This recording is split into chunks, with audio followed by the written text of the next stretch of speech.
All right. I invited all of you here to introduce you to my friend, Jesse Elder, who has been an incredible influence on me in so many ways, and just living life, but also being a coach that's in integrity and learning how to do sales and marketing better, and the whole gamut. Like, I just love spending time with this guy. And he came to the Strong Coach Summit back in November and just slayed it. I know we got a couple people in here that were there, and so many people got a lot out of it in just the first hour of the conversation, that they were able to immediately turn around and make more money and serve more clients. So with that, I'm going to hand it over to Mr. Jesse Elder. Appreciate you, brother. I'm looking forward to watching you present with us some great wisdom here. Thank you. I'm really looking forward to anytime you and I get a chance to get together. It's always epic. And when we were chatting, I guess last week or whatever it was, I'm in this cool transition phase where I'm kind of moving out of teaching sales and marketing, even though I love it, to work on more live events. But I just there's still so much cool shit to share. And every time it happens, there's people like, oh my God.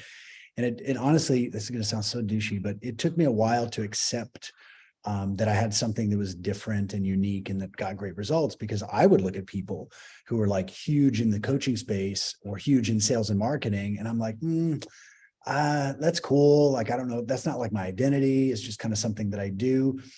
And then one day I had a guy that came and worked with me. His name's Eli Wild, and he sent me the nicest video after he left. And some things that he said in that video really resonated with me, where he didn't see the stuff that he was doing. And I kind of got him to start selling a little differently. He goes and closes like $12.5 million for Tony Robbins on stage at Business Mastery, set a company record. And so I'm reading Eli, watching Eli's testimonial, and he's giving me some credit for helping him that. I'm like, fuck, I'm doing the exact same thing. So long way of saying it is really nice to be here, share the stuff that's made such a big difference in my life and the lives of the people that I've had a chance to serve. You guys are going to walk away today with some solid, actionable bullet points, and then we'll save some time at the end for Q&A. I'll try and get you guys out of here in like hour 20 or so. That being said, I'd love to know why the fuck are you here? I know you love Mike. His word means a lot. And if he's like, hey, you should check this dude out, like, I get that does carry weight. But this is going to be a really interactive experience. So I would just love to hear from you, what is it that's got you showing up today? So just pop in the chat if you don't mind.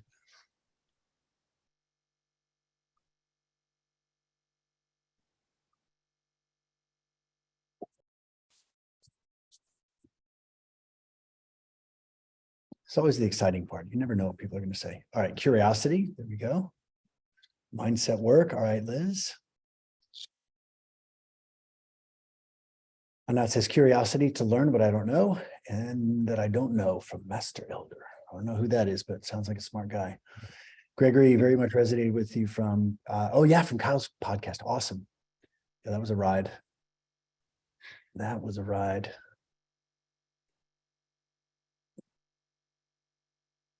All right, Spencer, translate transactional sales background to heart-centered approach that attracts the right clients. Love that. Love that. That's a big issue, isn't it? It's like you love what you do. Like, you feels like you were born to do it. You're put on this planet to help people. And then you go and take a marketing course and you just feel like you need a shower afterwards. It's like, ugh. So yeah, we'll definitely connect the dots between those today. All right, Billy, new to selling myself. Want to be able to work through the blocks I feel around selling and the cheesy fake feeling that I feel around having these conversations. Good. Anybody else resonate with that? It's like coaching all day long. It flows. Your fucking channeling is just like happening. You finish coaching and your client's like, oh my God, that was amazing. You're like, I fucking hope I recorded that. But that's your coaching. But then when it comes to sales and marketing, it's like, clunky. Even if you could force yourself to do it, it feels gross. So you guys are definitely in the right spot. Todd, ethical and soulful sales and marketing and attracting the right clients. Love it. All right, cool. Anybody else? And if not, that's totally cool. We can jump right in. Dun, dun, dun. All right, I'll keep an eye on the chat, but I want to keep things keep this moving here. Just real quickly, I am probably like the least likely guy in the world to be recognized as teaching sales and marketing. Grew up super poor financially, oldest of 5, homeschooled, never took a test, sat behind a desk, got a grade in my life. Started doing martial arts when I was a kid, fell in love with it. And by the time I was 17, I was teaching class, told my parents, this is what I wanted to do for the rest of my life. Ended up opening a school when I was 23 years old and found out in the first 2 months, because that's how much free rent I had, I found out that nobody gives a flying fuck how much you love what you do. Like, you can't cash passion. It just doesn't work. So I started studying marketing, started studying sales, and I got all these templates for, letters to send out. I was like, I don't talk that way. Like, this is like business catfishing. I'm going to send out these letters. People are going to come in and they'll be like, it was way before ChatGPT, but that's another topic. So I'm like bumbling my way through this. And then all of a sudden I realized that I was struggling in my business because I thought wrongly that teaching and selling were 2 different things. And so when I was teaching, I was in the zone. I knew what to say, how to say it. People were bumping up against their obstacles, like they couldn't figure out the technique, and I would like help them break it down. They just didn't believe in themselves. They're overweight. They're out of shape. They've got, this trauma that they're working through. And it just all worked out beautifully. And people went from totally new, not being able to do anything, to black belt. And then beyond, many of them became teachers. So I knew that I could work with people, but I had just somehow in my mind, mostly because of my own money blocks, I had separated money making as something different than teaching. And then once I started to think about that, I thought, well, what if it's not that different? What if it's the exact same thing? All I'm doing is taking somebody who doesn't know me, somebody who isn't enrolled, and I'm just kind of getting to know more about them and finding out who they are. And I learned to ask questions because I was insecure. I didn't know what to tell them. So I figured, well, if I don't know what to say, let me just ask questions. And that seemed to work really good because everybody loves talking about themselves. And I was genuinely interested, partly out of insecurity because I didn't know what to say, but also out of genuine curiosity, because I thought if I can learn more what's going on in their minds, I'll know where they're at and how to help them. So I just went on this mission of literally going out, because I only taught from like 3 o'clock until 9 or 10 at night. I had all the rest of the day to get good at this thing called selling. And even the word was like, selling. But I started going out and just like talking to people and asking questions and like, hey, have you ever trained martial arts before? And I realized that when I would just ask questions and be genuinely curious, they would say something that I knew what the next question to ask was. And it was the most natural thing ever. And I found myself so chilled out and so relaxed. Number one, because I realized this is not being pushy. I'm just genuinely curious about other human beings. And that's something that I would be doing anyway, probably like you guys. I mean, let's be real. How many of you have had like a fucking soulful conversation with like a homeless person? Right? How many times have you just found yourself sitting next to somebody on the airplane and you just start chatting? Next thing you know, they're like, you are amazing. You're like, you're amazing. Do we just become best friends? It's that like basic human element of connection. So why do we make it more complicated when we're talking to somebody that we've been taught to see as an adversary through this fucked up marketing world? Set up a tripwire. A tripwire. Do you know what a tripwire? A tripwire is used to kill small game or an enemy combatant. Is that how you see your audience? So I got kicked out of a few marketing conferences for asking the wrong questions. Almost got in a fist fight once with a well-known speaker because I asked him a question after he got off stage if he really believed the stuff he was saying, and it triggered him like crazy. So I just realized this is just a human thing.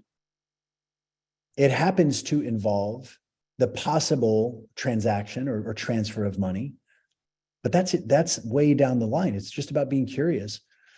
And so I got better, same way as I did in martial arts, same way you guys have gotten really good at your particular mastery through repetition and intensity and just being in it. And you just get better and you iterate. And I just did the same thing with selling. Next thing you know, I've got packed classes. I'm charging more money and feeling really good about it. In fact, I would have felt out of integrity if I didn't charge more. And we're going to get into that today.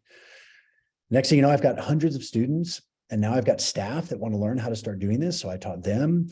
And then we ended up with 8 martial arts schools. We're making like $3.5 million a year.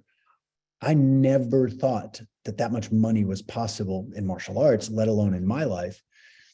And I ended up selling those schools and then taking what I'd learned over those 18 years and putting it into more usable things for other people who are trying to live a better life. So I've done a little over $10 million in sales, almost all of that organic, except for a little aneurysm I had in 2018 where I wanted to be cool and run traffic. What a fucking retarded experience that was. So most of what I've done has been purely organic.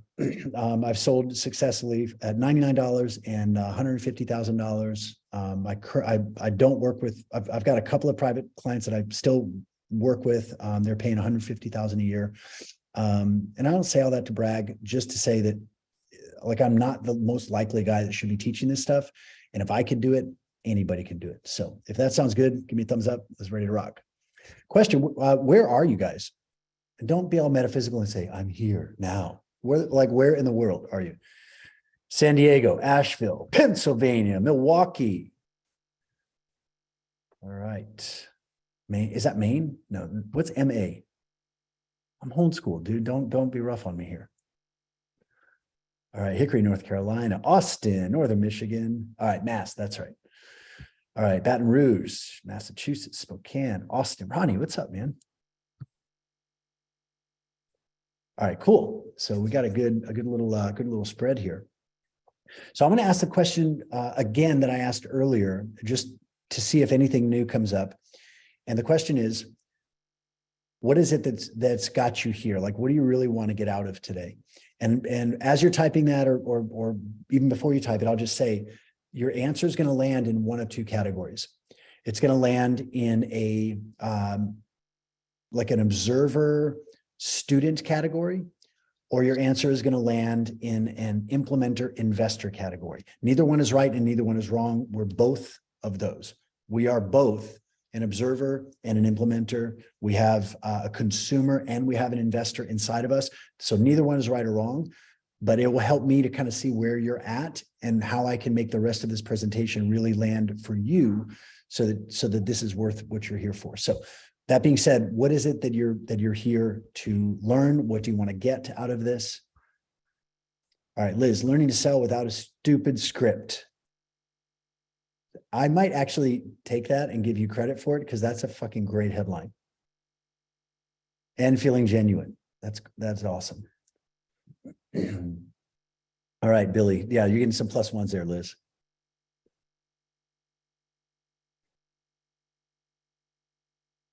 All right. Good. Liz leading the charge here. All right. So let's take that. It seems like that's a theme. So we're going to take that and expand on it as we get into this training. Selling is a skill. You know, you can look at someone who's really good at something and think, wow, they make it look easy, but you didn't see that work that they did to get that good, right? You only see the finished product. And it's just like when a client comes to you and you drop into your zone of mastery, whether it's around healing or strength or mindset or all of those, and you just start rattling off about I won't even try and pretend to know the specifics of what you do, but when you start saying these brilliant, genius things from your heart to theirs, your clients are like, wow, like you really know your shit. So when we see somebody who's really good at selling, it's easy to look at them and go, wow, they just, they must have been born that way, but it's not. None of us are born knowing how to sell. We might have certain characteristics that add to the ability to sell, but sales is 100% a very small number of skills that anybody can learn. And this is not your first rodeo, right? You guys are not like thinking about doing this for your work. Like, you're in it. You wouldn't be connected to Mike if you didn't, because Mike doesn't attract people who are half-assed like dabblers. Mike attracts masters. And so just the fact that you're here right now already tells me a lot about your level of mastery. We're just going to take some of what you've already become a master at and apply that same thing towards the very learnable skill of selling without feeling like an idiot, without feeling like you're forcing it. And so these answers that I'm seeing, these are great. Let me ask you this. What is let's fast forward 2 weeks, okay? Because you're going to learn some amazing shit today. And let's say you take what you learned today and you start implementing it. And in 2 weeks, you're seeing the results come in. And then let's say another 2 weeks, so about 30 days from now, you're improving on that because you see how easy it is and how fun it is. And then you keep getting better and better and better. Your confidence keeps going. And so let's go out like 90 days. What does life look like 90 days from now if you have like fallen in love with authentic high value selling, where selling is as natural to you as coaching, where you look forward to it? People actually thank you, whether they buy from you or not. You don't have anybody you feel like you need to cross the street to avoid, or they're going to try and avoid you because you tried to hardcore close them with like the fucking Alabama supplejack off the top rope. And they're just like, you don't need to do that. So let's say you do fall in love with sales and selling and you do start getting these results. What does life look like in your business? Because you have this idea of what a successful business is, but we're going to start to color in, the boxes here. So what does that look like? For me in 2013, when I was just starting out, 30K a month was like a unicorn number. But I had that number in my mind and I just took massive action as long as I didn't violate my ethics or my principles. And I just kept iterating and getting better. And next thing you know, like 4 months in, I hit 30K. And then I thought, okay, well, this is cool. I'm going to stay here for like a couple months. So I stayed at 30K a month. And then I thought, all right, well, I know that I can improve the number of people I'm talking to and selling. I can improve the amount that I'm charging for my service, and I can increase the frequency. If instead of just doing like one program every 6 months, what if I did a program like every 6 weeks? Turned out that was actually more energizing, so I made more money. Then I thought, well, instead of having like 10 people in the program, can I have 15 and not sacrifice the intimacy, but actually increase the intimacy by building a stronger community? Answer was yes. Then I thought, well, do I need to run one program at a time, or can I run 2 programs simultaneously? After all, I'm coming from a martial arts background where I would teach a private lesson at 6 a.m., another one at 7, then run home, do the home thing for an hour, run back, train my staff from 9 until noon, go grab lunch, market for 2 hours, then go teach from 3 o'clock until 10. And now I'm being weak about not wanting to teach 2 classes a day. Smells like incompetence to me. So I just had to be honest with myself. I'm like, what the fuck am I avoiding here? And so I ended up going from 30K a month, maintained that for a couple of months, started raising it. And in my second year in coaching, went from 60,000 to 604,000. And I'm not saying that to brag. I'm just saying that it's the same number of hours in the week. It's just the difference of how many of those hours are you going to actually spend genuinely serving people, and how many hours are we going to spend thinking about serving people? Money shows the difference between where we're spending our time. So I would love to see what does a success look like for you guys, assuming all of this goes well and you're learning this and you're getting good at it. So what does that look like for you guys?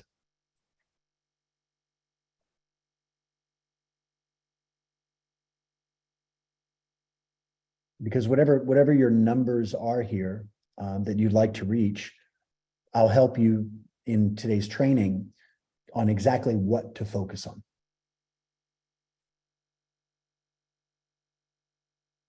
All right, 50K months, very nice. 5K month, cool. See, that's the best part about the numbers. There's no right or wrong. There's only what's right for you right now. Okay, 30K a month, 10 a month, awesome, 10 a month. Okay, 20 a month, 10 a month. All right, 5 clients at 1,800 every quarter. Good, love that specificity, Spencer.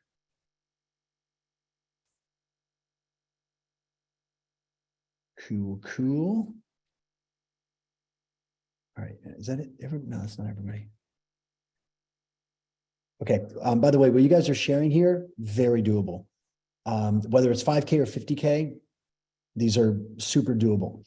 And it's actually the same approach, whether you're making a $5,000 sale or a $150,000 sale.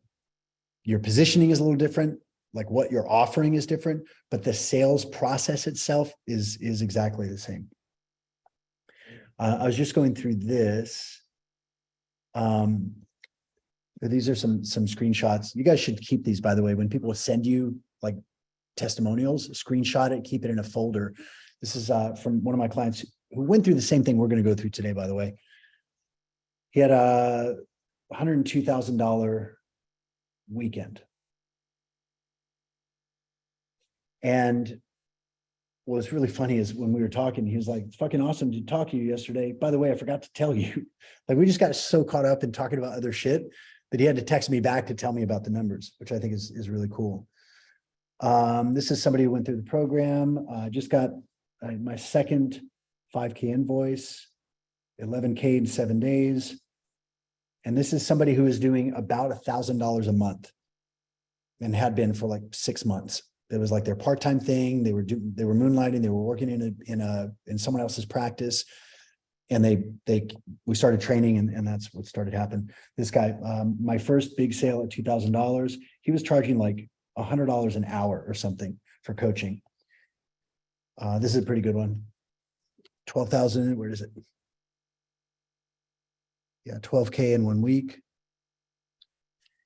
And I'm sharing these because information by itself is really only as useful as our belief in that information.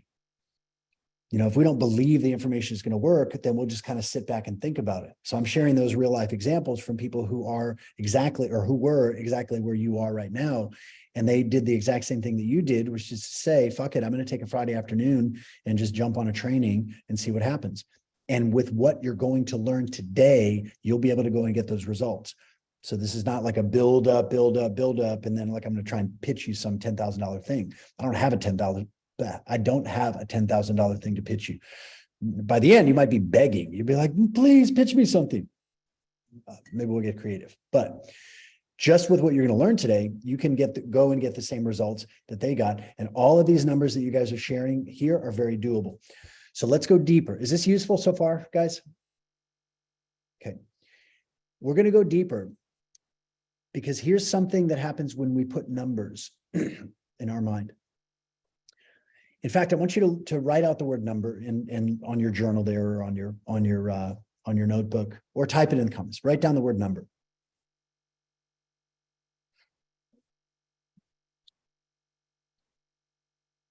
Okay. When we focus on numbers and we think about numbers and we write numbers down and we plan out the numbers, we're using a different part of our brain than we're using when we're coaching people. And I cringe a little at the term heart-centered, but it's accurate. I only cringe because people lead with it. They're like, "I'm heart-centered." I'm like, "Why do you have to tell me that? Shouldn't I be able to tell?" It's like when somebody says, "I'm an authentic coach." I'm like, "Oh, good. I was looking for a lying sack of shit. Thanks for telling me." But it is an accurate state of being, right? So when you are an authentic person and you are legitimately, genuinely heart-centered, you're using a different part of your brain than you than you use when you're focused on the numbers. And so what a lot of us do is we're helping people, and you're doing this. You're helping people. You're showing up. You're learning. You're connecting. You're sharing. They're appreciative, but your business isn't where you want it to be. So then you leave that heart-centered space and you start focusing on the numbers. The numbers. Problem is you don't know exactly how to hit the numbers. So what does that do to your confidence? Kind of kills it, right? And then you don't like feeling that way. So you go back to the thing that makes you feel good, which is coaching. So you go right back to working with people and helping people, and you get like your emotional tanks filled back up. But meanwhile, your business hasn't changed, But then you have this confidence from working with people and you're like, you know what, I'm going to go back and try it again. So you make another offer, maybe you run some ads, maybe you just start DMing people, but you're not getting the response back because you're just focused on the numbers. Is this accurate so far?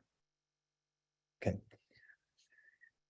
So here's the thing about numbers. If we only focus on the numbers, or if we focus on the numbers without a plan that is as heart-centered as our work is, you actually develop a desensitization to the numbers that's not healthy. Meaning you see the number, but it just doesn't feel real. It's just like a fake thing. You just write out the number, but you don't have any emotion around it. And here's the crazy thing. That word you just wrote out, look at that word for a second, the word number. What is it called when you become desensitized to something?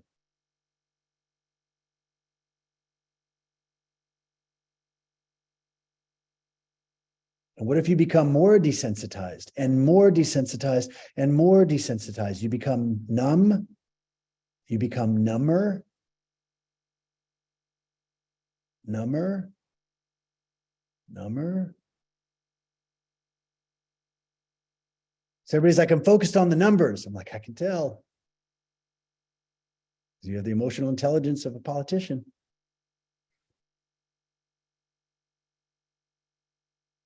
And so what we want to do is we want to create a relationship with the numbers that is in the same zone as the relationship that we have with coaching. I mean, let's be real. If you felt the same way about selling and marketing as you do about coaching, you would do it all the fucking time. Because when you're coaching, I mean, quick show of hands, how many of you, when you're coaching, that's like you at your best, right?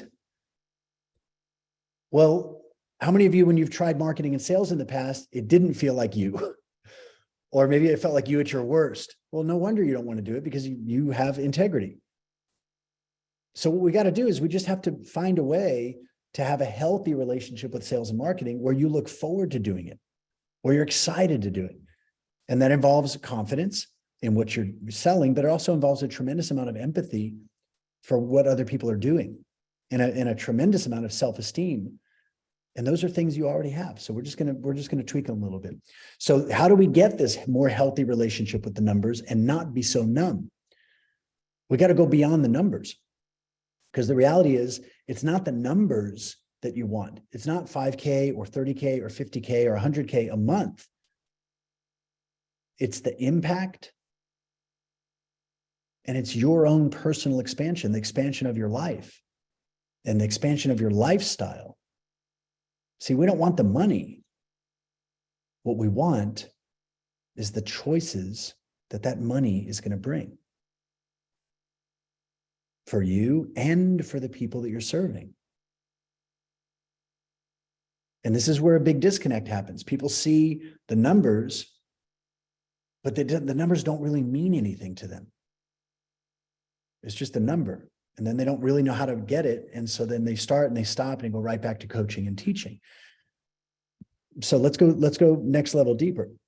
What is it that the numbers will represent in your life? If somebody is paying you, let's say 5K, and you make, 10 sales, just to keep the math easy, and you've got 50K, but you also have 10 people who are so fucking committed because they put 5K down to get the result that they've been trying to get all these times and failing, but all of a sudden they really trust you. You've given them all sorts of cool guarantees, and you're like, look, we're going to help you with this. And you make it easy for them to start stacking wins. You're supporting them. So that 5K is super, super well invested. So you feel really good about it. They're getting great results. But then what does that 50K do in your life?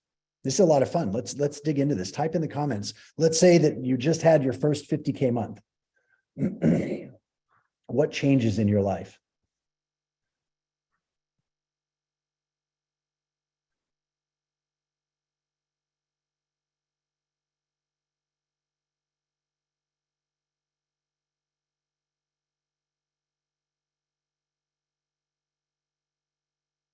Okay, keep going. You guys are going to love, this is one of my favorite parts of this presentation. Liz says, I quit grad school and I moved to Texas to pursue weightlifting full time. You know what I love about that, Liz?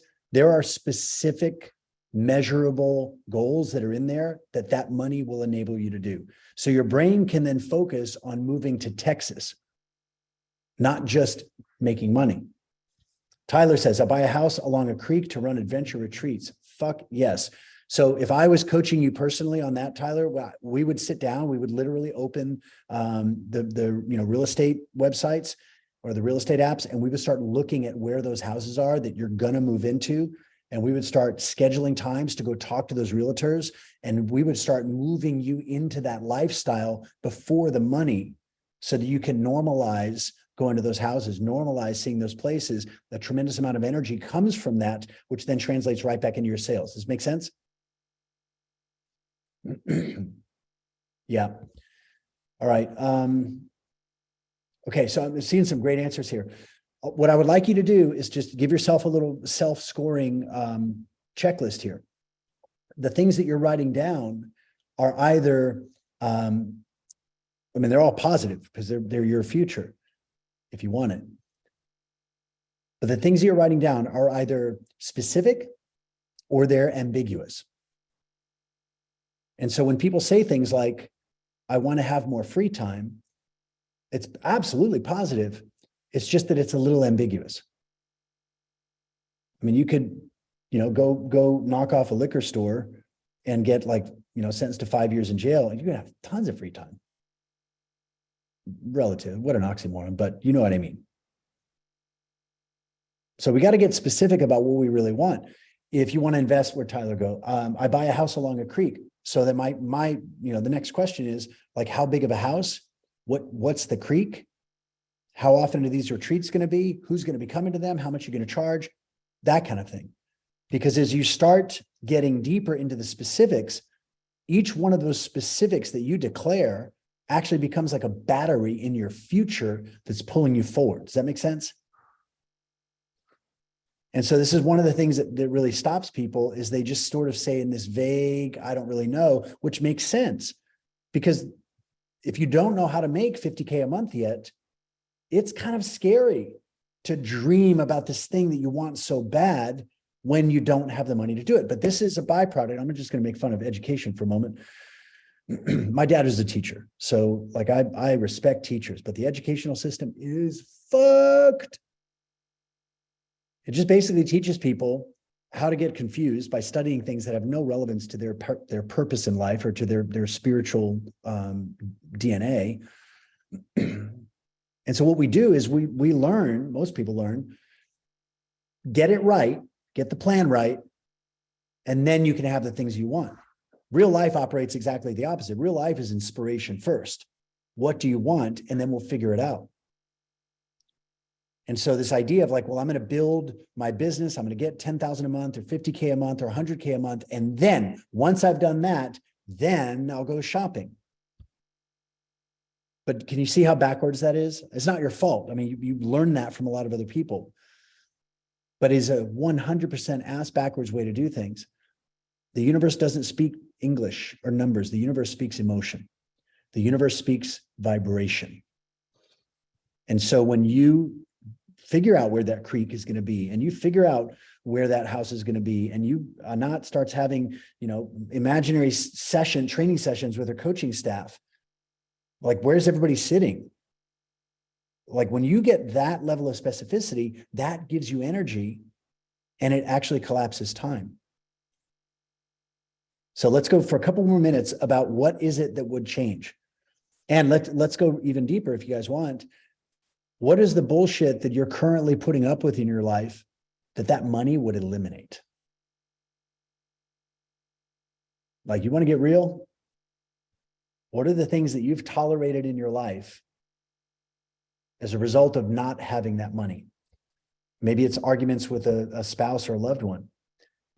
Maybe it's, pressure from the IRS. Maybe it's not being able to go to the retreats that you want to go on to, or hire a coach that can really push you to the next level. Maybe there's a charity or a cause that you really believe in but you don't have the money to make a meaningful contribution. Maybe you're driving a shitty car. I mean, let's be real.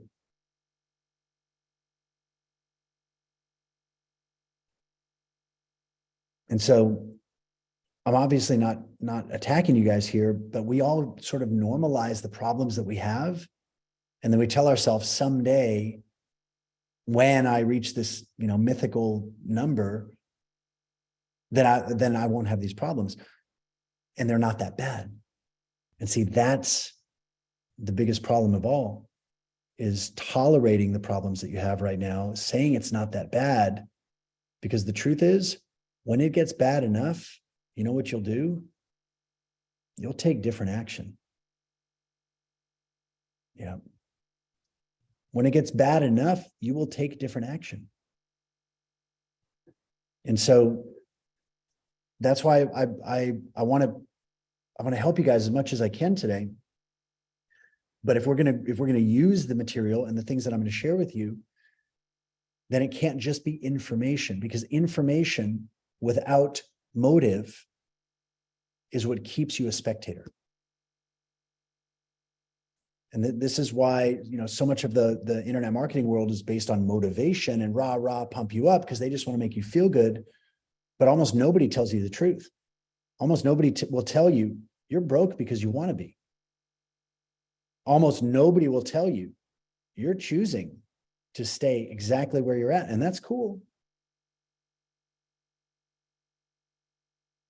And so if we tell ourselves the truth, that, you know what, I should be making $50K a month. I've got the skill. I've got the skill to support people. I just don't have the skill to acquire them. And I'm going to make that the most important thing in my life until I get it figured out. Every single time I've seen somebody do that and make that commitment, their results start growing like crazy. It's the people who are stuck in, and I honestly, I don't think this is you guys, but it's the people who are stuck in spectator mode. They're stuck in consumer mode, and they're just hopping from course to course, buying another book, reading the first page of it, then putting it on their bookshelf behind them for their Zoom call so everybody thinks they're fucking smart. And the reason this happens is because people actually don't want to do the work. They're not willing to train on the micro skills of mastering sales at the same level that they've mastered their work. Is this resonating so far?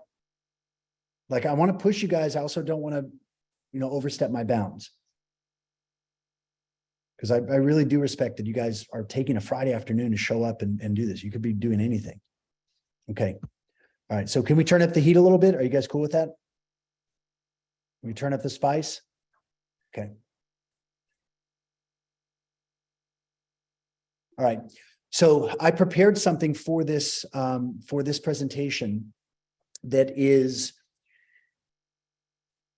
the top 10 reasons that I've become aware of. The top 10 reasons why even amazing coaches, passionate coaches, avoid selling. There might be more than 10 reasons, but these are the top 10. So what I'm going to do is I'm just going to share these with you, and then I'll email this PDF to Mike so that you guys have it. Is that fair? Okay. Yeah, Ronnie, 100%. Okay. So this is the top 10 reasons. So this is the top 10 reason why even passionate coaches don't do the number of sales and they kind of avoid selling. And this is the reason, is that you don't know exactly who you're talking and who you're selling to. Now, how many of you guys get a little, like, you want to cringe when you think about niching? Because you know that you can help way more people than some stupid fucking niche where you're like, I work with midget owners of Vietnamese pot-bellied pigs who are transsexuals. Well, who are in prison. Well, captive audience for sure. But, when you think about niching down that much and you feel like you're just like selling your children, it's like, but I'm leaving all these other people out that I know I can help. Who's had that, honestly, right? Where you get that niche aversion. And I get it. I mean, I've been there many times myself. But here's the thing. It is about as common as oxygen to find a passionate coach whose methods will work for everyone. So they appeal to everyone, not wanting to exclude potential clients or leave anybody out. What this does, though, is it creates tremendous uncertainty in the coach, which is then mirrored back by the uncertainty of their audience and of their clients. And there's an irrational fear that's driving all of this. And it's a fear that is multiplied by the insanity of using the wrong social media metrics like likes and comments and shares to define success. And so the fear goes something like this. If I narrow my focus, then I'm going to reach less people. How does that land with you? Like if I narrow my focus, I'm going to reach less people or I'm going to help less people. Yes, no, a little bit. Yeah. So this is what helped me to get out of that. Okay. I thought, well, if I can have a choice between a surface level connection with 10,000 people who put me in their mind in a crowded category of interesting personalities who they scroll past aimlessly, that's option one. Or option two, you can be the only one in your prospect's mind who actually understands them, who knows what they're going through, who knows what they most desire, and who they trust has the solutions that are going to help them. So when you put it like that, which would you rather have? Would you rather have a surface level relationship with 10,000 people or a really deep transformational relationship with maybe 40 or 50 people? The first approach feeds your ego. The dopamine that you get from cheap praise and emotional applause will make you blind to the opportunities to go deep with the right people. And I know because I've made that mistake more times than I care to think about. But the second approach will feed your family. Whether your actual family or a family you hope to have in the future or your chosen family. Working with people who are as committed as you are, that's how radical and lasting change happens. But in order to help someone at a deep level, you have to know them at a deep level. And that's only possible when you specialize.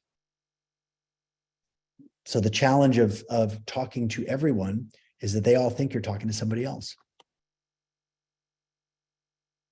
When you're sharing a message and you genuinely care, like it hurts your heart sometimes how much you fucking care.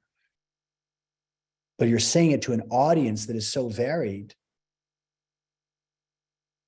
People know that you're actually not talking to them, like they don't feel special. I mean, imagine, I don't know whether you're single or you're in a relationship, but imagine going on a date and the date is like really proceeding well. And you're at dinner and this person looks at you and just says, you know, I like, there's something about you. Like you just have this fucking amazing energy. Like you're so unique and you're fucking gorgeous, but like, I just feel so connected to you. I mean, fuck, how would that feel, man? If you feel the same way about that person and they tell you this, it's like, oh shit. And then they say, this date is incredible. I love this date. In fact, I just love dating. I actually went on 4 other dates just this morning. And I've got another 2 tonight. Like dating is just, I love it. It's so great. And I get to meet so many awesome people. They're all so different, but they're so unique and special, just like you. But what are the chances you're now going to feel special and like you really want to develop an intimate connection with this person? I mean, some people are into weird shit and that's cool, but I'm just saying. The moment you realize that they're talking about a lot of people, you stop feeling so cared for and you stop feeling so seen. Does that make sense? Okay. Now I'm getting an Amber Alert. Too much excellence in one webinar. All right. So that's the top 10 reason why even amazing coaches avoid selling is because they don't know exactly who they're talking to. And so they end up talking to a lot of people, but having a relatively surface level connection. Can you guys use that? Even if it's just to invest some time in picking like exactly who you want to work with? The answer to that, by the way, is in the people that you've already worked with. And maybe, I don't know, at another time, maybe we can get into a specific, there's a way to pick your dream client so that you know exactly who they are. And more important, they know that you know who they are. Yeah, good, Liz. All right. So here's the number 9 reason why even awesome coaches avoid sales calls. Even if you know who your person is, you might not know exactly where to find them. Who's had that happen before? You're like, I know who my person is, but where the fuck are they? Like, where are these people? And actually, Liz, you inspired me there. If you guys do have a sense of who you're working with, will you type in the comments there? And if you don't, if you have no clue, then that's fine.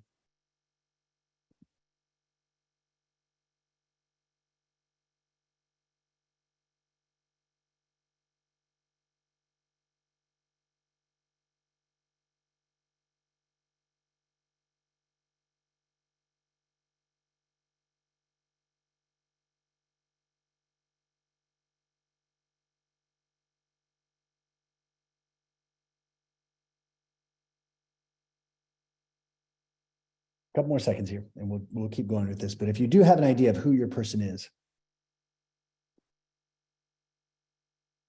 Okay, good. Love that, Spencer. Specific.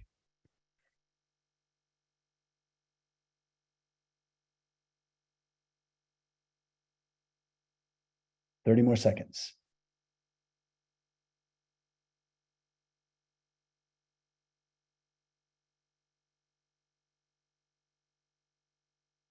Business professionals who crush it are looking for better connections to themselves and their family. Good. That's a really good start.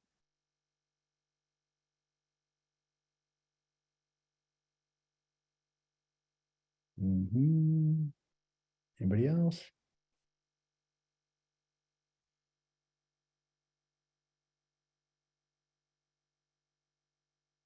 Okay.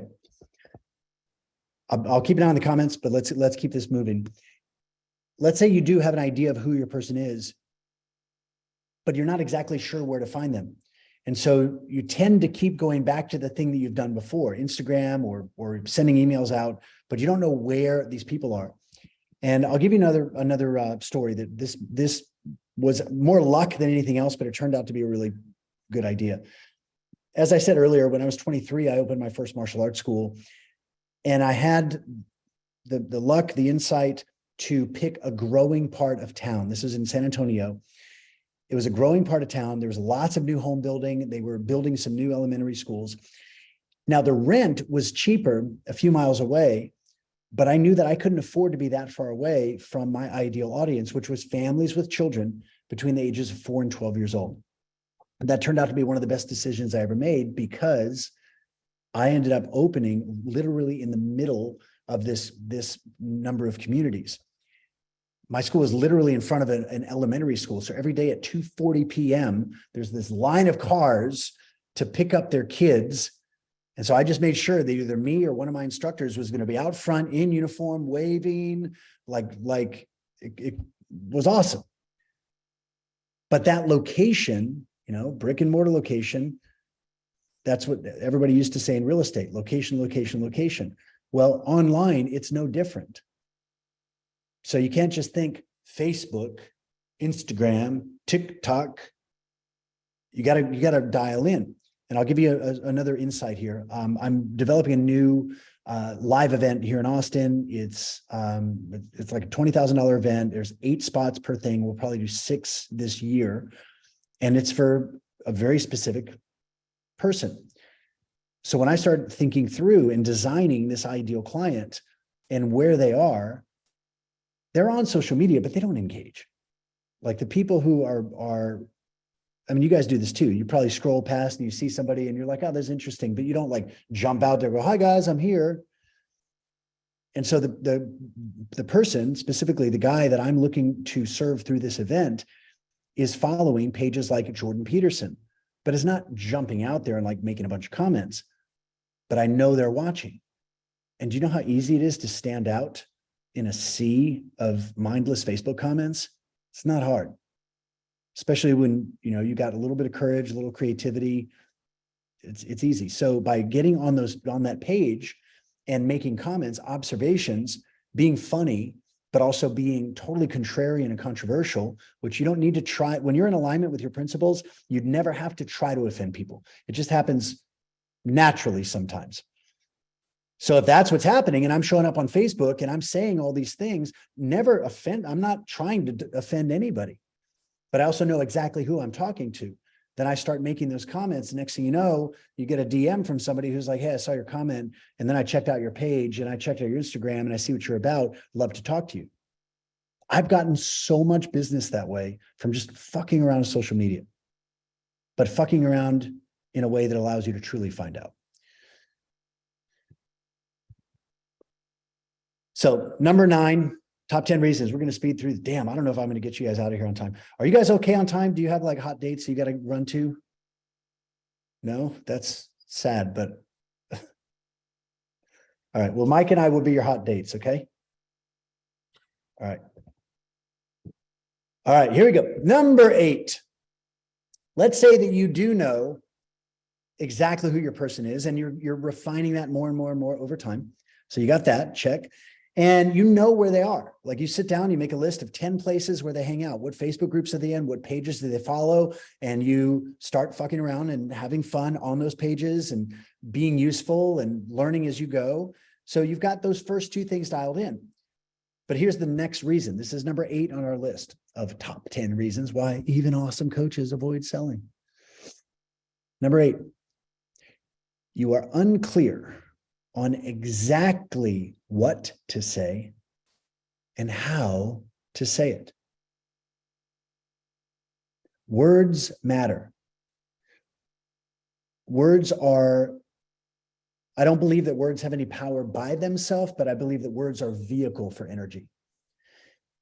And every word that you say to your audience, to a prospect, or to your client, every word that you say is like a vehicle that carries energy and emotion. And each word either brings this person closer to the choice to buy from you or closer to the choice to stay in their current situation. Every word makes a difference. And since your prospects and your audience already have a lot of practice staying where they are, then you must carefully choose the right words that will help them to see the value of getting unstuck and overcome the gravity that they've got that's like holding them in place. Now, marketers do this by being sensational and shocking and using fear and all those things because it gets people's attention. It doesn't have to be that way. So it's very important that you plan out the words that you're going to say. And a way you can do this is really simple. Just record yourself when you're talking to somebody and then go back and listen to it. That's so simple, nobody does it. But if you listen to yourself and you can like overcome the cringe that most of us have when we hear ourselves talk, and then you realize, okay, what was good? What sucked? How can I improve it? Then you're literally getting better with every conversation that you're having. You'll discover new levels of intentionality. You'll start to go, wow, I say all the fucking time. That's so ridiculous. And that awareness will create behavior change. So if you plan out your words, this is one of my favorite parts about it. When you plan out your words, then you're actually free to focus on the prospect and you can actually listen to what they're telling you. But when you're winging it, when you don't plan out your words, then what do you have to think about? You have to think about what you're going to say next, which means you're thinking about yourself and not them. And a lot of us, myself included, hate scripting because it sounds like a robot. But the truth is we all have scripts, patterns of language, slang, things that we've picked up along the way that's a script anyway. So doesn't it just make sense to get ahead of that and like be intentional about it? When I opened my school, we'd have once in a while somebody would call for information. and I'd be in the middle of sparring with my team. And so I'm like fighting and training in jujitsu, and then the phone rings. But I knew enough. Answer the phone. Like that part I knew. Don't let it go to voicemail. Actually pick up the phone. So I run to my desk. They're still training, and I pick up the phone. And literally, this is what would happen. Hi, karate school. How can I help you?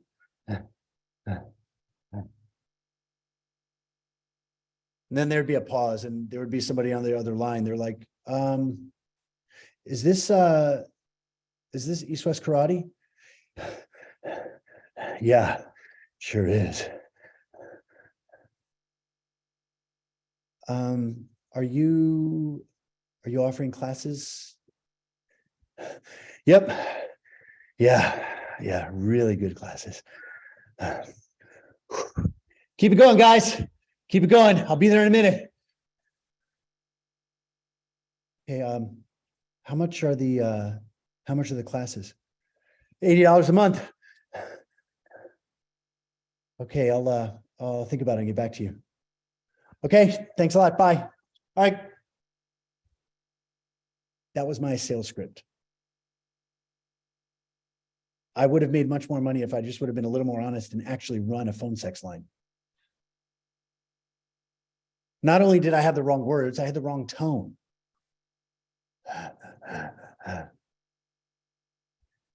So I started thinking, okay, I've got to get better at this. So number one, don't answer the phone when you're out of breath. Got it. Genius. How about if I start planning out what I'm going to say within a few hours of training, and I mean training, not reading, but training over and over and over and over again until I couldn't say it wrong. Ring, ring. We're having a great day at East West Karate. This is Mr. Elder. How may I help you? Hi, I'd like information on your classes. I'll be glad to help you with that. And again, my name is Mr. Elder. What's your name? Well, my name is John. Great, John. Another class for you or for someone else or for my son. That's awesome. How old's your son? He's 8. That's a great age to start. A lot of our students get started the same age. What is your son's name, John? His name is Andrew. Fantastic. And has Andrew ever trained in martial arts before? Well, I know he hasn't. Okay, cool. How long have you been thinking about getting him started? Oh, for about 3 months. Awesome. And what would you like Andrew to accomplish if he did start training him? You get the idea. Ain't no fucking accidents. It was intentional. Now that was very fast, but can you imagine how being on that conversation would feel welcoming, interested, curious, present? Way different than going on and on and on about your shiny shit. I'm a 5th degree black belt and I did this. And did you know that I was in 11 bar fights? I won 9 of them, only went to the hospital twice. So plan out your words. This one change will revolutionize your attitude towards selling. It'll make you more confident and you'll end up doing a lot more sales calls, which guess what? Will make you rich as a result. Right, Yanni? Exactly. All right, number 7, cranking along here. Again, I don't believe this is exactly you guys, but I'm going to put it out there because I promise to pull no punches. And there's always room to improve, right? Even if this does describe you tiny bit, you can improve it. And here's the number 7th reason. We're working our way down to the number 1 reason why awesome coaches avoid sales. You do not absolutely believe in what you're selling.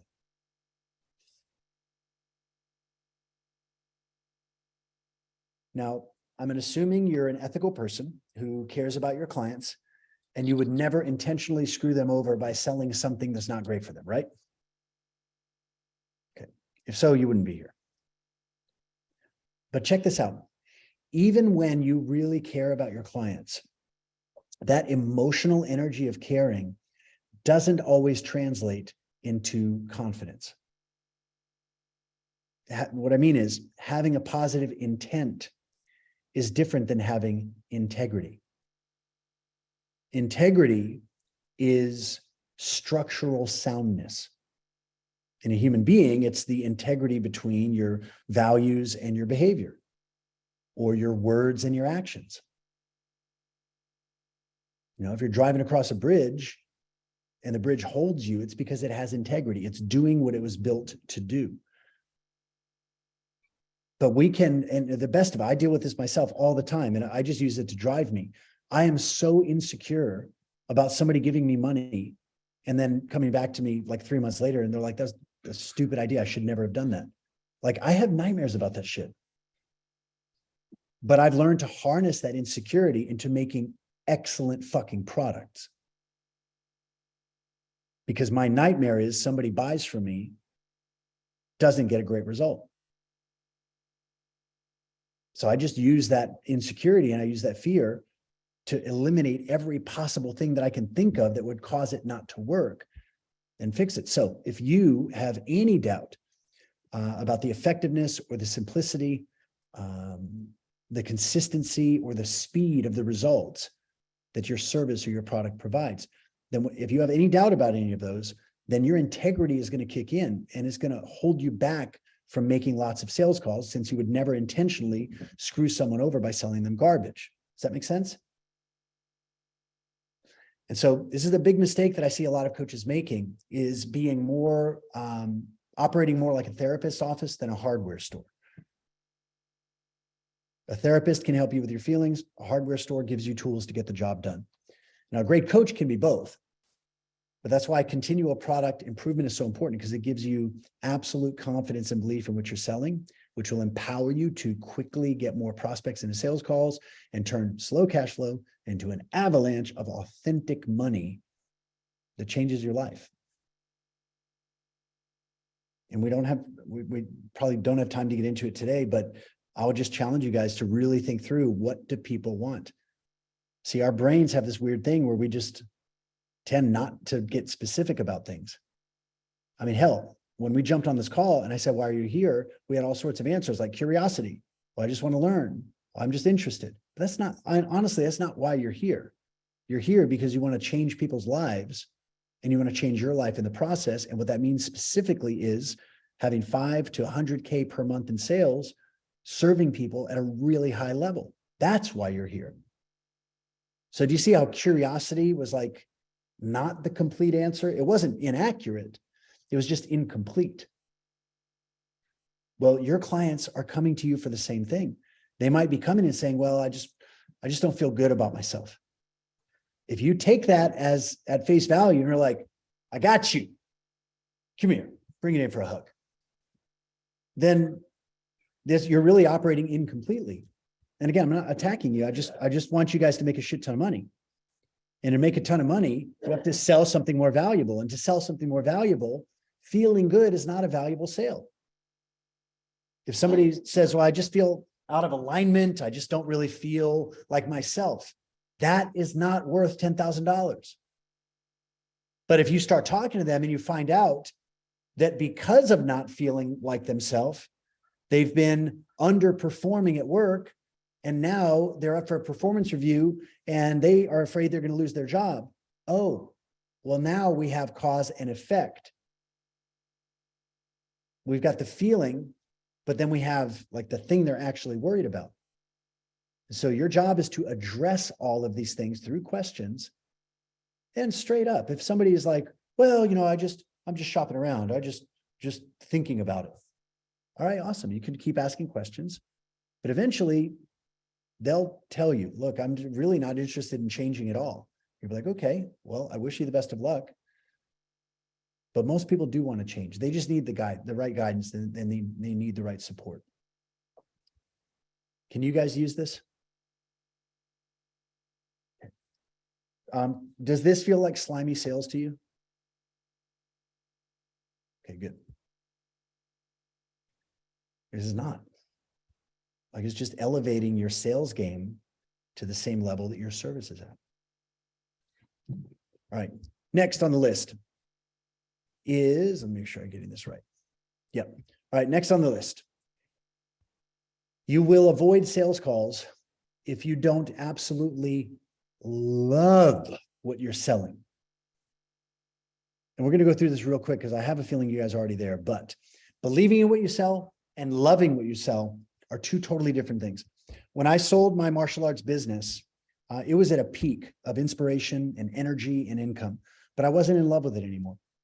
And even though the students and the staff were successfully getting great results, I just knew it wasn't part of my future. But when you love what you do, it comes naturally and it comes automatically. You think about it like all the fucking time, and everything you do in your life seems to be connected to and support your work. When you don't love what you do, you find ways to escape it or to distract yourself from it. So loving what you do is one of the biggest sales boosters on the planet, because people can sense your genuine enthusiasm for your work, which gives them belief in themselves when they lack confidence. And I have a feeling you guys probably feel the same way about your clients as I do about mine. I'd rather help one coach who has a passion for their work than 1,000 coaches who are running on fumes. Your audience feels the same way. So you want to make more sales? Just do a check-in on what is your level of passion for the things you're doing. Now, I get it. If you're not making the money that you really want to make, that can cause your passion to take a hit. But it's sort of a paradox here, because if you go deeper into the passion and you elevate your sales game, well, then the money changes dramatically, and it changes very, very quickly, sometimes like a day or two. And now that passion that you've been keeping alive actually is justified, because you know that you're going to continue growing. Okay. All right. Counting down. 5. If you're avoiding sales calls subconsciously, then you may have a belief in or a fear of rejection. And I think this is probably responsible for more great coaches' failures than just about anything else, because nobody likes feeling rejected. The brain processes rejection as physical pain and will subconsciously direct your behaviors to avoid it. You know, tens of thousands of years ago, humans lived together in small bands and tribes. And guess what? Rejection meant ejection. And you'd be kicked out of the group, which usually meant death. And our bodies haven't changed that much since then. And even though being told no won't kill you, it's still painful if you believe in rejection. So you have to develop a new belief that's actually based on reality, so that you don't interpret a prospect's unfortunate choice to avoid their own growth as a personal attack on you. And another way to get over this fear of rejection, or the illusion of rejection, is just to not have sales be such a scarce thing. You know, guys, women experience this too, but guys, we've all experienced this. You go through a period of time where you're not getting any, but you really want it, and it starts to feel like it's never going to happen again. But then one day you get this.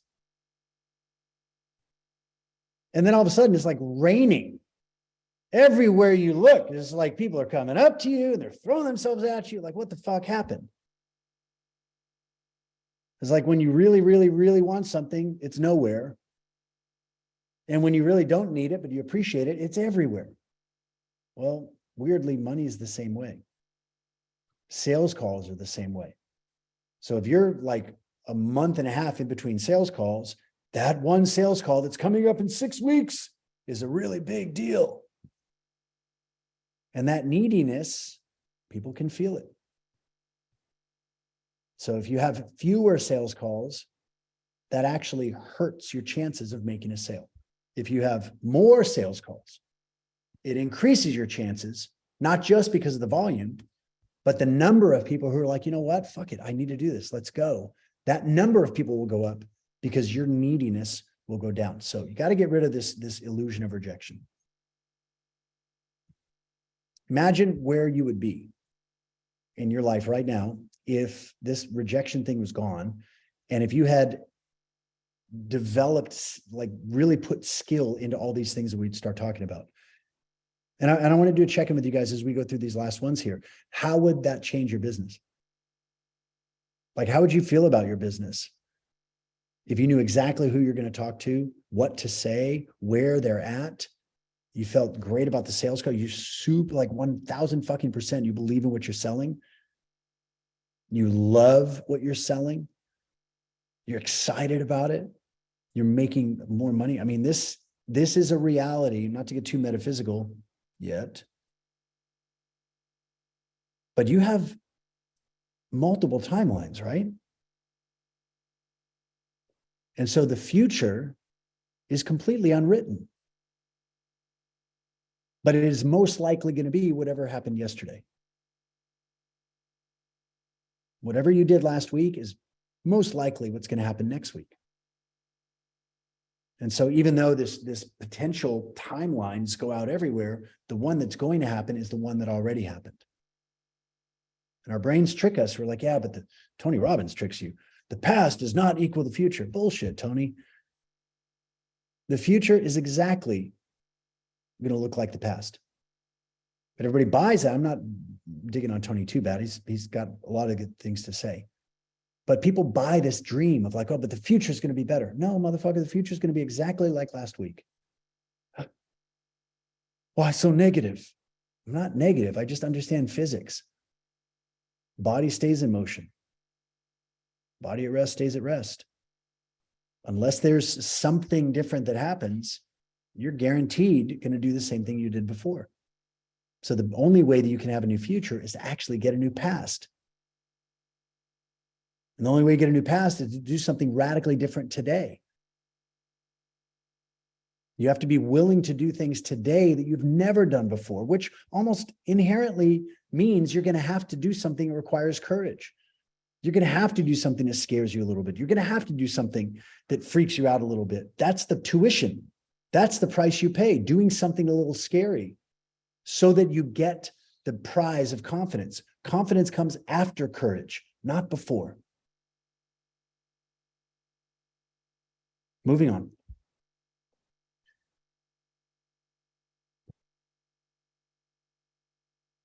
If a coach is avoiding sales, even though they love coaching and they believe in what they're selling, they know who they're talking to, they know where this person is, they know exactly what to say, they're checking all the boxes, but they're still not diving into these sales, then it may just be a lack of ambition.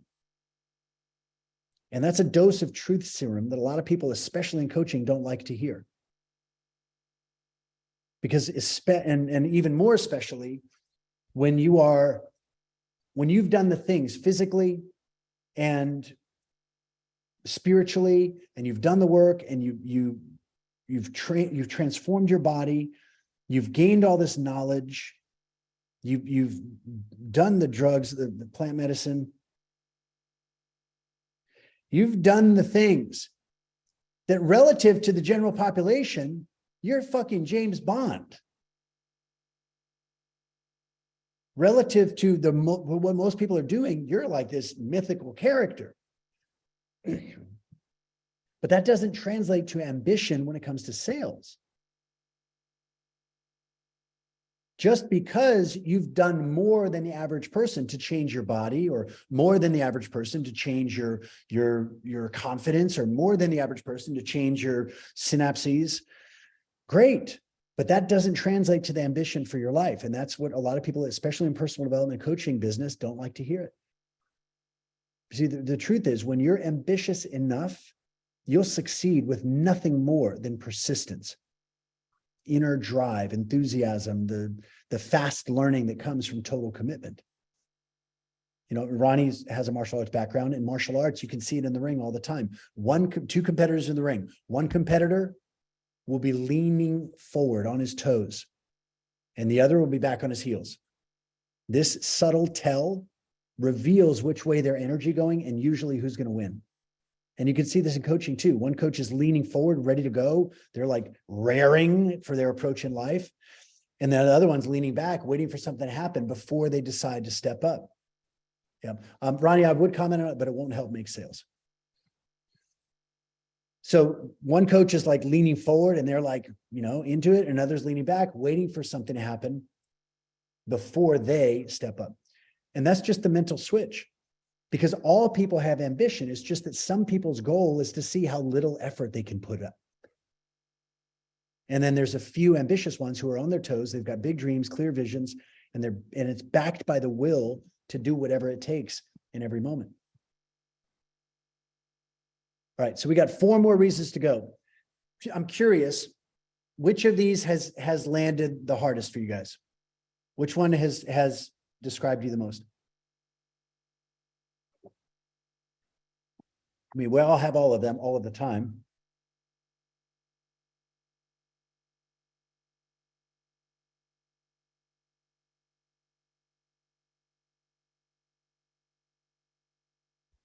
Okay, Bill, number 3, being unclear, or number 8, being unclear on exactly what to say. It's a big one. Okay, all right, Billy, 10, 9, and 4. See, I got number 5, fear of rejection. Good. The truth will set you free, my friends. Ryan, understanding my ideal client and niche. Good.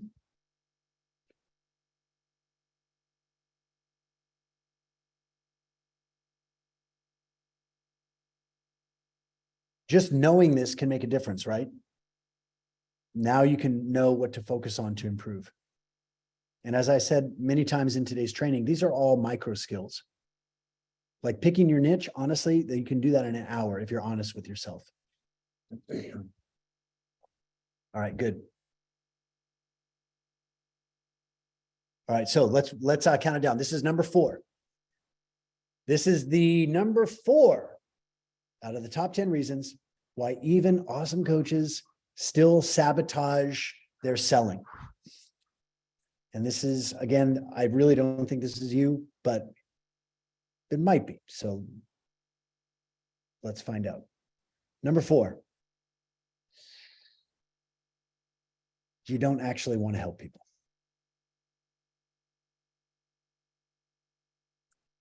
Bear with me. And this is more truth serum. This comes from working with hundreds of coaches. A surprising number of coaches don't actually care about helping people. Not true, cry the well-meaning ones who feel a deep connection to your purpose and you want to help the world. You claim to want to help the world. But here's the truth. Until a prospect makes a committed decision to solve their problem, a decision that they back with serious money, then they're just fooling themselves. And they're going to get temporary results at best. Commitment is the difference between success and failure. Show me an area of your life where you've become successful that you didn't commit first.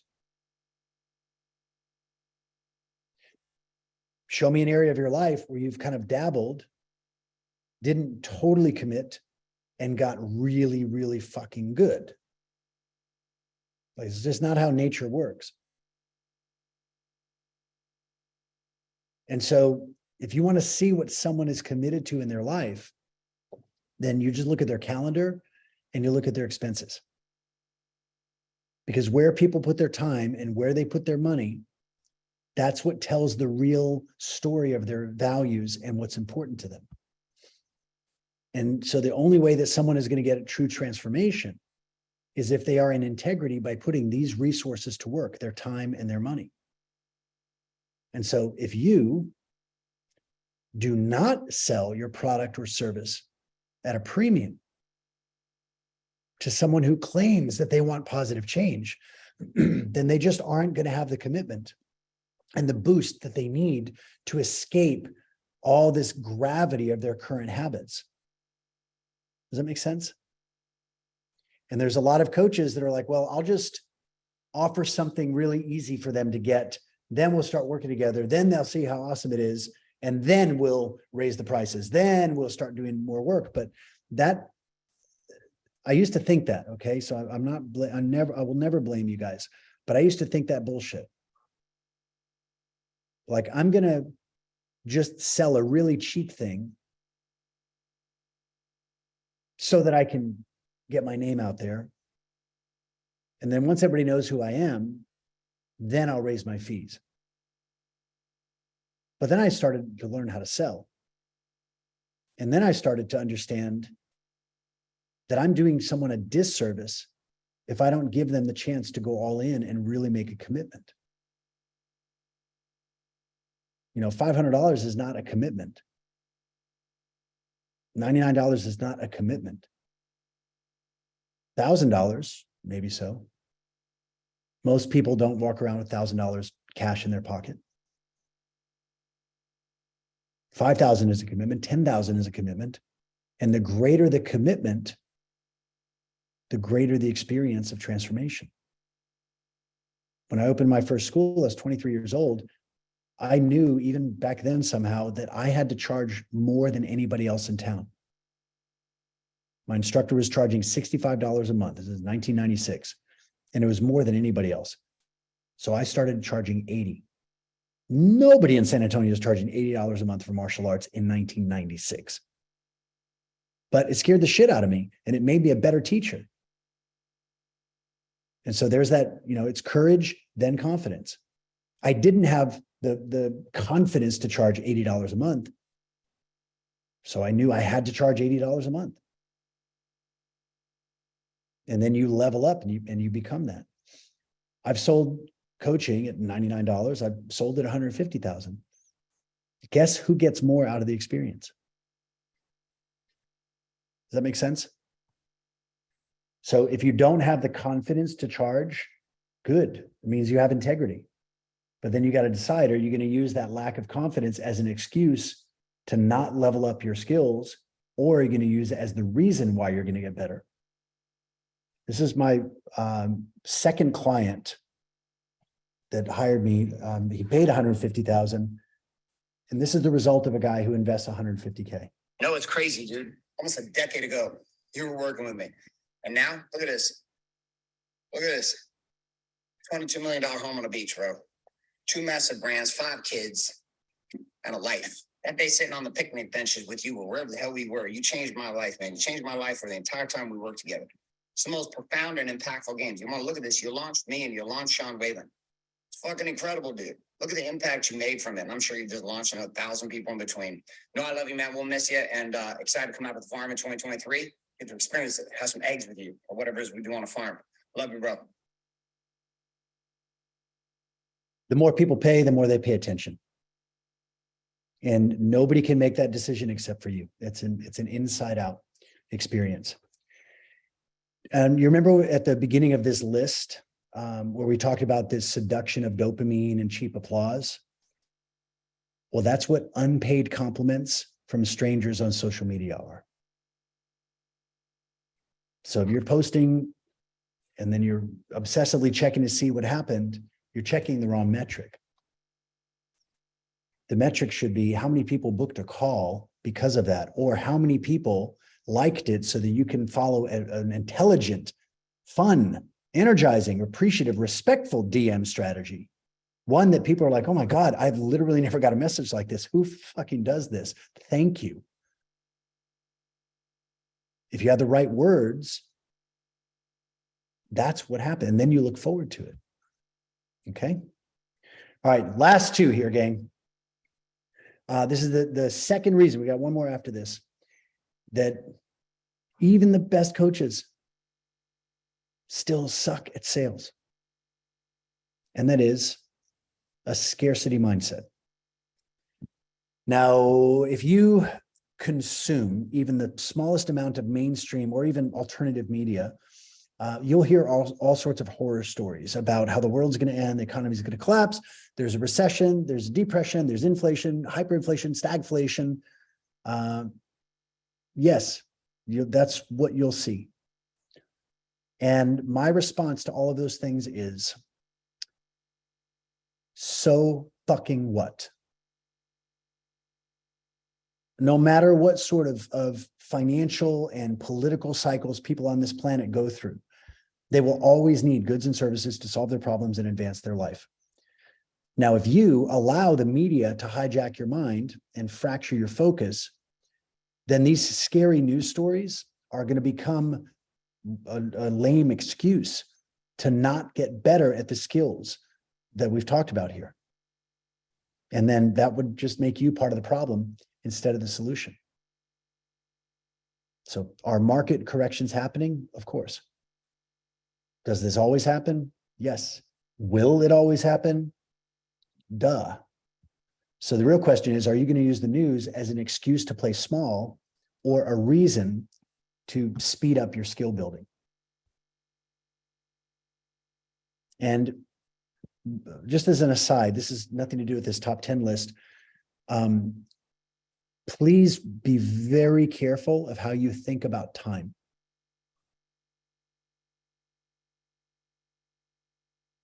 Most people, when it comes to success, and especially when it comes to money, they make the crazy mistake of using calendar time instead of clock time.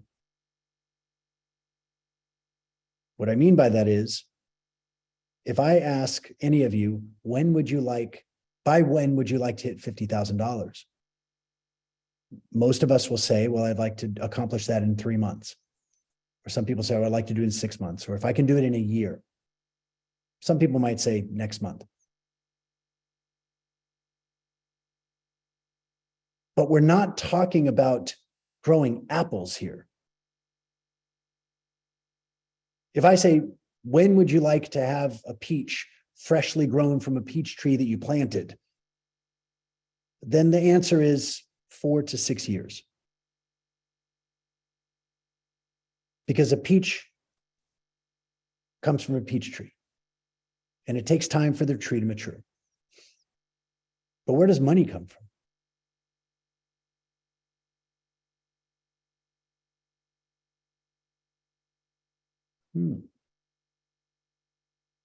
Type in the comments if you know. Where does money come from?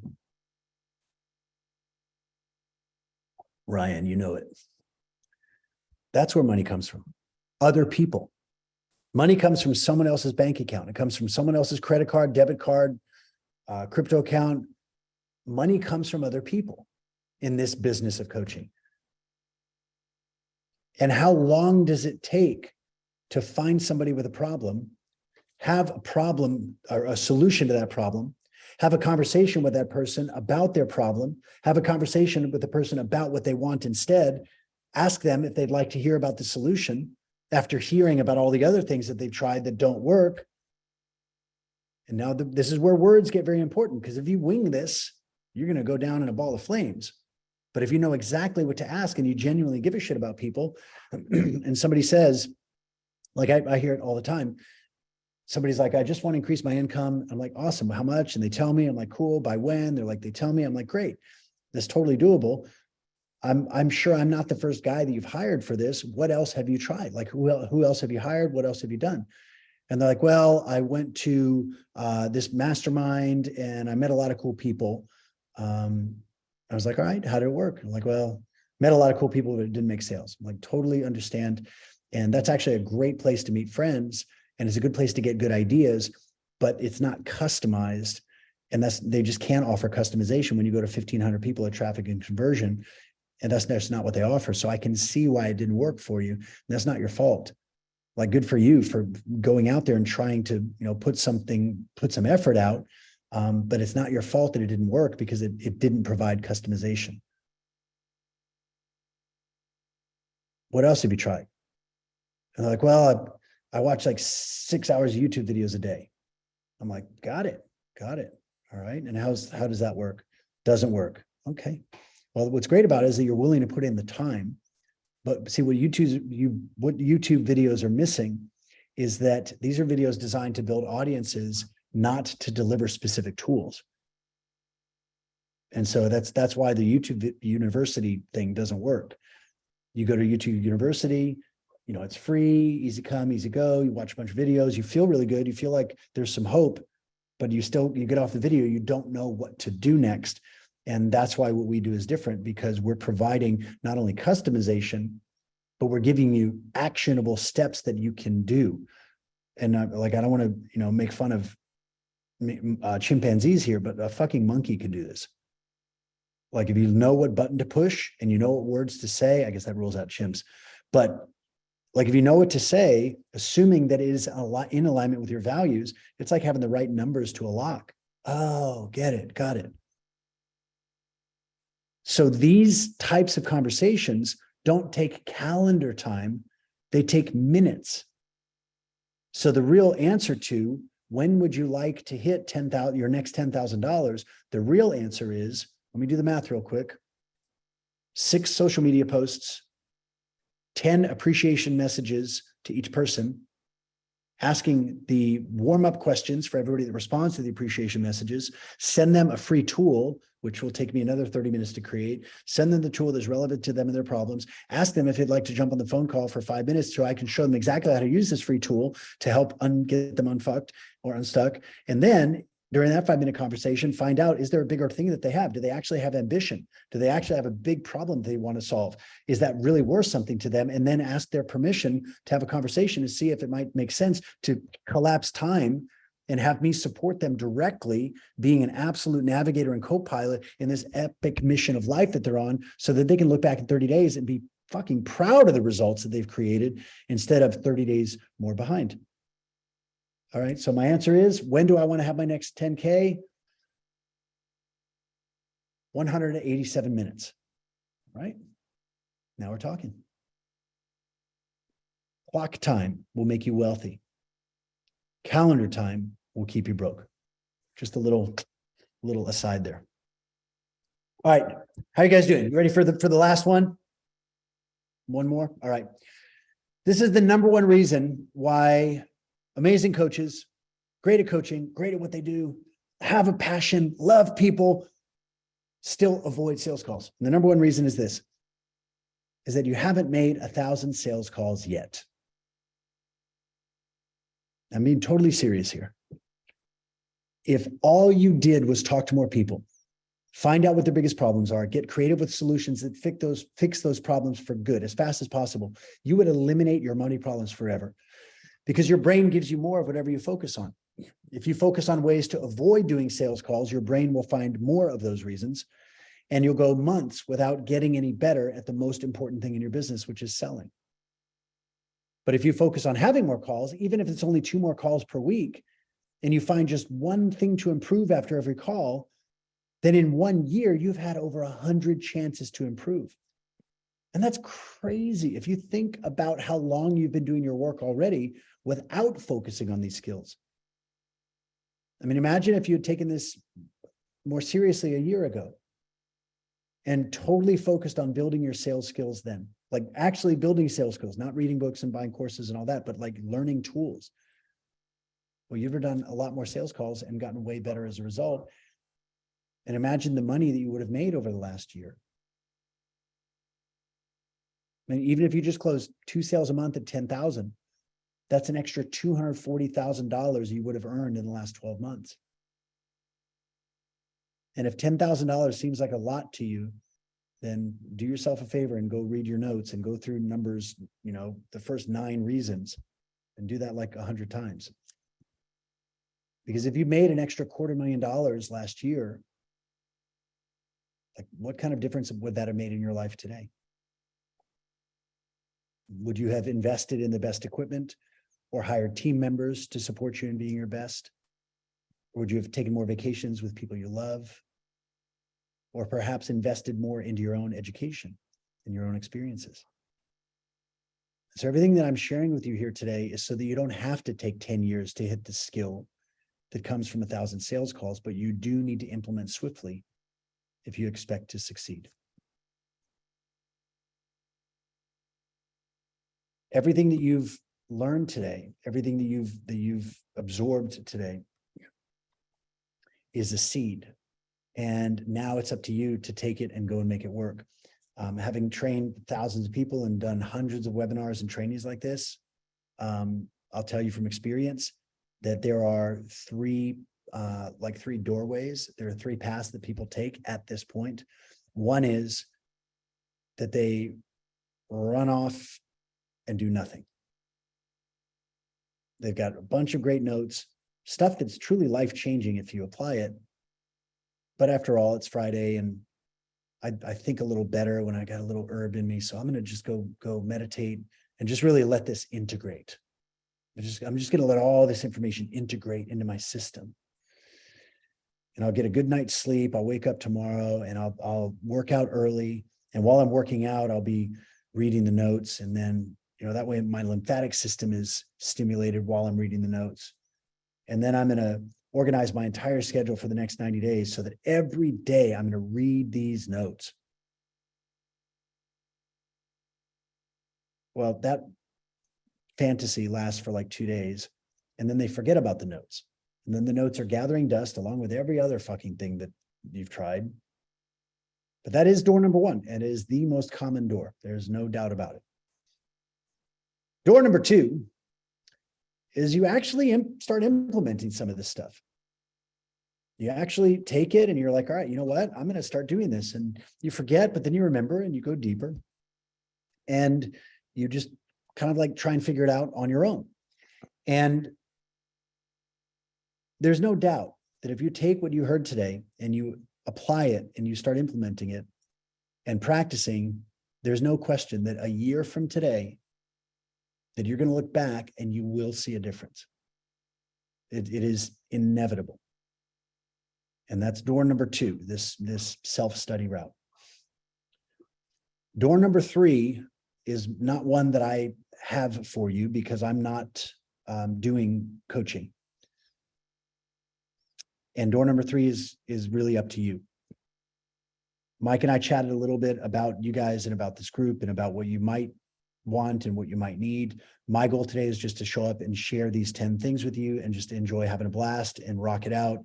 But I personally know that every time I would go to a training that resonated with me, I'm like, give me everything you got. Like, how do I maintain the momentum? Because I don't trust myself to keep momentum going once this call is over. And so I would always just go to a tournament, go find a coach, go to a seminar, whatever. I'm like, give me everything you have. The good news and the bad news. The bad news is I don't have, like, I'm not coaching, but I do have a program where I teach all of this. It was all put into Kajabi. It's got videos, it's got assignments, and it breaks everything down.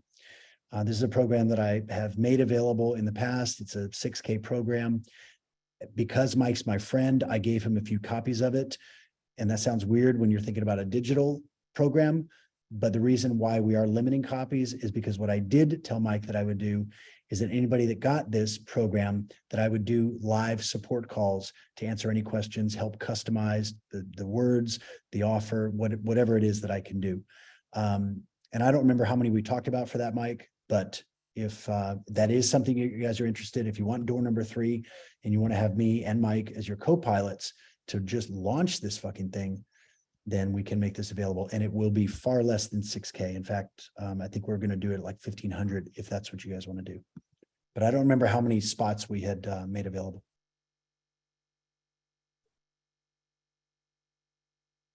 Yeah, we talked about 12 spots. Okay, cool. All right. So the ball's in you guys' court. These are the 3 doors that are one. You're going to go through one of them. And you just have to look at your own history to see which one historically you've done and which one you want to do to move forward. I don't have a judgment either way. In my schools, we had painted on the walls, big giant letters that said, "Those who train become champions." And that's how life works. Those who study become academics. Those who train become champions. And the difference between training and study is repetition and intensity.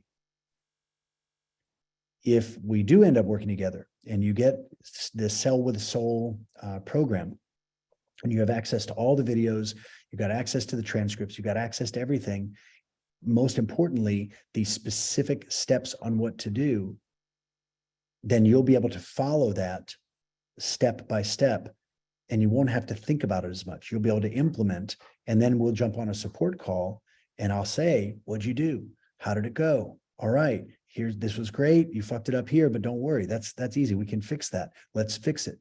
And then I'll give you assignments, and you'll create a number of goals that you're going to reach. If I say, I want you to make 6 social media posts, but that's easy. It's like 2 on Facebook, 2 on Instagram, and 2 emails. Okay, great. And then all you're going to do is you're going to just look at the people who liked or commented your social media post. And I'm going to tell you exactly what to say to show them some active appreciation, but not in a way that's like, like you're just like one of them, in a way that demonstrates gentle, benevolent superiority, where you are the leader who is acknowledging their quest. There are very specific words that you can say. And when you send 10 or 20 or 30 or 40 or 50 of those, don't let the number 50 freak you out. It's like 5 rounds of 10, and that only takes a couple minutes. When you send those 50, the ones that respond back, like, "Oh my God, thank you so much," I'll give you the second message. I'll tell you exactly what to say to them.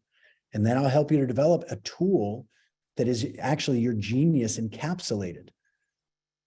That free tool might end up being of even higher quality than some of the paid coaching you did 2-3 years ago. Some of the things you taught your clients 3 years ago might not be as good as this new free tool that we'll come up with to give to all these people. But you don't just give it away because that makes it less valuable. You send out an appreciation message and somebody messages you back, and then you say, hey, what are you excited about right now? What are you working on? And I take you through a series of questions. When they respond back and they're like, oh, I'm excited about this, but I'm having a problem with this, that's when you follow the third question or the third script and ask if they would like this free tool. You don't say those words. It's a little more elegant than that. And when they're like, yes, I want the free tool, then you're like, all right. So these are steps, and you'll set goals for yourself. I'm not going to load you up with goals because everybody's got different level of fitness, but it's just like building muscle, just like losing weight, just like learning a new martial arts technique. You start where you're at, and we're just going to build on that. And then we'll do that on a support call. And then we'll give you a week or a couple of weeks to implement. And my rule is that if you don't implement everything, you don't come to the support call. You can listen to the recording, but if you do the steps, then you get to build actual confidence. So you're getting accountability, you're getting community, plus you're getting access to all of this. So I know there's a lot of people that are going to listen to this on the replay. There are only 12 spots available. So it's going to be up to you guys if this is something you want to do. 1,500 is, honestly, it's like a steal. And I know that sounds weird to say, but you guys have gotten a sense of what I'm about today. I don't make this program publicly available.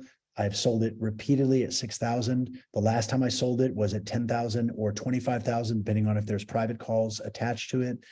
And so for 1,500, this is how I treat my friends. Mike is a friend and a brother of mine. And as an extension of that, you guys are important to me. So if you'd like to really ride the momentum of this year with the best tools in the business and having the right support and having a community of ass kickers who stopped bullshitting themselves about why they're stuck and decided to do something about it and actually go make a dent in the universe and kick the shit out of your limiting beliefs and actually experience some courage and actually get the confidence on the other side of it, what you need to do right now is click the link the Mike's about to drop and hit it. And you're like, oh, it's a lot of money. No, it's not a lot of money. The problem is you think that's a lot of money. It's $1,500. Go sell some gold coins. Go call your grandmother, get a debit card or a credit card, do something, because this is the only way you move forward. And I'm happy to answer any questions you guys have, but Mike will, do you have the link there, Mike? I don't have the link. Yeah, I'm going to drop the link right here. Boom. Let me All make right, sure it's working. jump on it. There are legit only 12 spots because on the support calls, we're going to be going deep, and I'm going to be doing some very specific coaching for this group that is going to be on these calls. Any more than 12 and we lose the intimacy. So that's why we've got that number there. Any questions about this? Any questions about the program, about the support calls or anything else?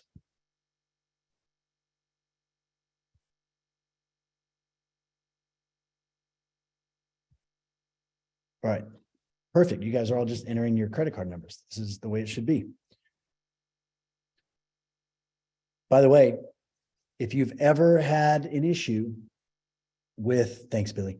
If you've ever had an issue with people showing up to a call with you and then getting all excited, seeing the future, seeing exactly what they need to do, and then telling you, thanks, I'm going to go think about it. If you've ever had that happen, like consistently, we attract who we are.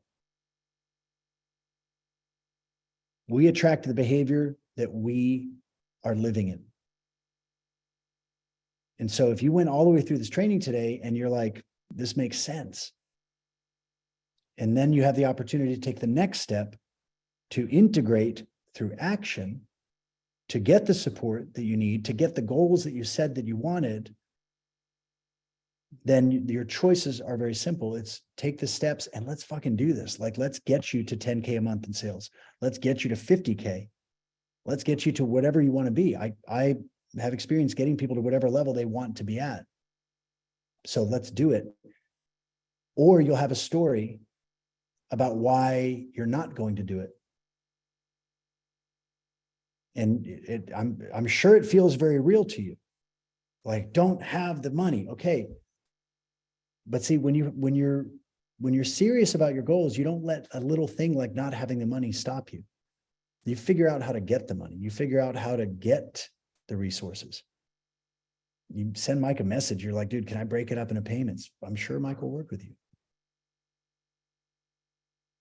But just notice that, and I don't have a judgment about this. I appreciate that you guys showed up and invested a couple of hours. I just want you to see how connected your behavior is to the behavior of your clients. If you want to attract more committed clients, you've got to become a more committed client. You be before you become.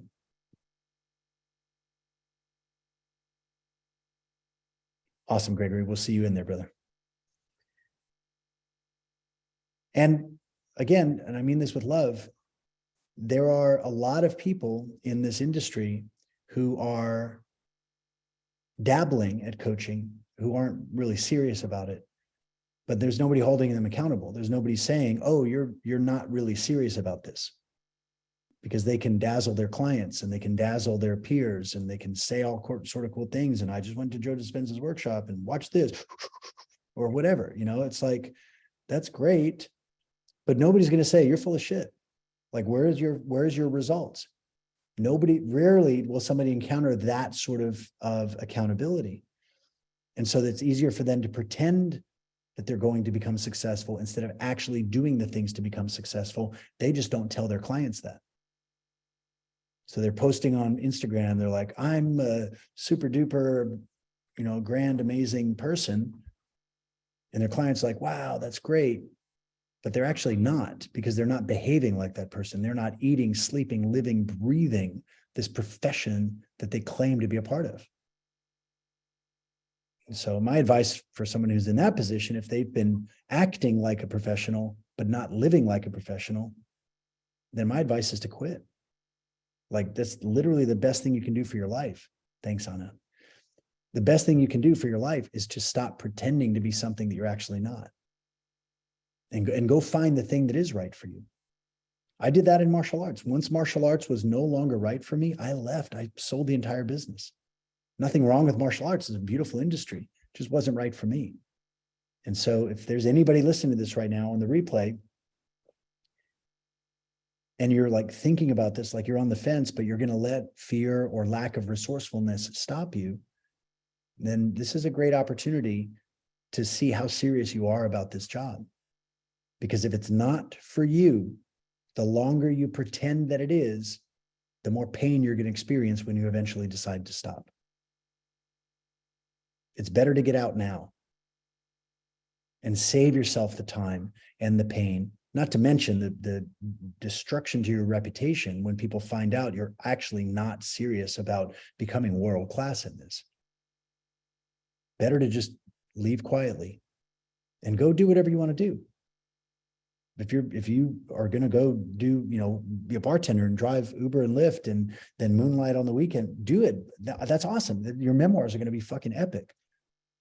Just don't pretend that you're in the business of helping people when you actually aren't. And I've been in this game for a long time. It's very easy to see the paper tigers and the people with real heart. Because the people with real heart, they train like champions. They train when nobody's looking. They do the things that no one else is willing to do. 100 people jump on a video, watch a free webinar.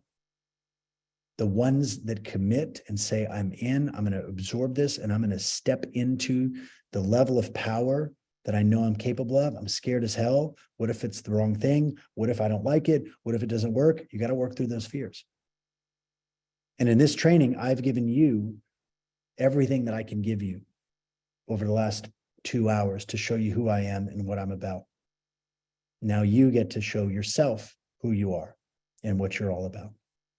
And I love you either way. I just know that if you don't decide to do this now, the chance of you doing it in the future is dramatically decreased. And candidly, my enthusiasm for working with somebody who has so many issues that they don't know what they want to do, my enthusiasm drops significantly. The people I'm most excited about working with are the ones who know what they want and they're ready to do it and make it happen. Those who are kind of wishy-washy and on the fence, I'm not a good coach for those people. But I got a chance to show you who I am. I look forward to seeing who you are. And Mike, I love you, dude. I'm glad we got a chance to rock this out. That link is open and there are only 12 spots. So if you're on the replay and you're listening to this and you hit the link and you end up getting a refund, it's because we hit the 12. So. Boom. Jesse, thank you so much. This is man. I never get tired. I never get tired of these. It's just these conversations, just so beautiful and always enhancing from one conversation to the next and always you're always getting better. And every time I listen, I get a little better too. And thank you so much for giving this gift to my audience, because trust me, folks, I've never seen him offer anything this small, except for that stint you had in 2018 with the $37 sleep product. Yeah. You know, what's funny is so we did like a sleep product and then we did like a confidence product and all these things. And it was like, I just hired a team and I was like, all right, you guys try the internet marketing thing. So we ran all these ad sets and the sleep product, they both sold really well. We were profitable off the first, ad, or the first sale, which was pretty interesting. But sleep was like $47. Confidence was like $37. And the refunds on the sleep program were like 4%, tolerable. The refunds on the confidence program were 0%. And the marketing guys were like, must be the best program ever. Like literally nobody's asking for a refund. I was like, guys, you guys are idiots. Look at the fucking product. Nobody has any confidence. They're scared to ask for refunds. I was like, oh, that makes sense. Anywho, all right. Much love, gang. Look forward to seeing you on the accountability calls, and I'll talk to you guys soon. Thanks, Jesse. Love y'all.